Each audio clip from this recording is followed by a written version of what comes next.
અત્યારે આ એક ખૂબ સંવેદનશીલ વિસ્તાર છે। બજરંગવાડીમાં અશાંત ધારો લાગેલો છે। સરકારી ચોપડે અશાંત વિસ્તાર છે। શહેરના અન્ય જગ્યાઓ કરતાં, અન્ય વિસ્તારો કરતાં અહીંયાની ડેમોગ્રાફી અલગ પ્રકારની છે કે જેથી કરીને અહીંયા એવી માહિતી મળેલી હતી કે હિન્દુ મેજોરિટી એરિયામાં એક મકાન વિધર્મીઓને જઈ રહ્યું છે।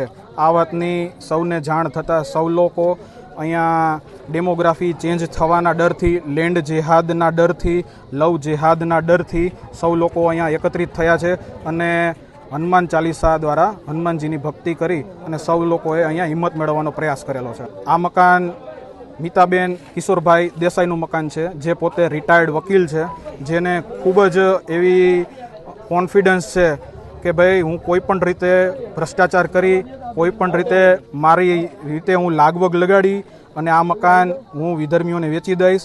આ સૌનો વિરોધ નોંધાવવા માટે અમે વાંધા અરજી પણ પ્રાંત અધિકારીથી માંડીને ગાંધીગ્રામ પોલીસ સ્ટેશનથી માંડીને સીપી કચેરીથી માંડીને જ્યાં કંઈ પણ દેવાની થશે ત્યાં અમે દેવાના છીએ અને અમારો વિરોધ નોંધાવવાના છીએ। કોઈ પણ ભોગે સૌ બધા અહીંયા એકત્રિત થયા અને સૌએ બધાએ હનુમાન ચાલીસા દ્વારા ખૂબ બળ પ્રાપ્ત કર્યું અને એવો નિશ્ચય કર્યો છે કે એક મકાન તો શું, 1 ઇંચ જમીન પણ કોઈ પણ વિધર્મીને અહીંયા દેવાની થતી નથી।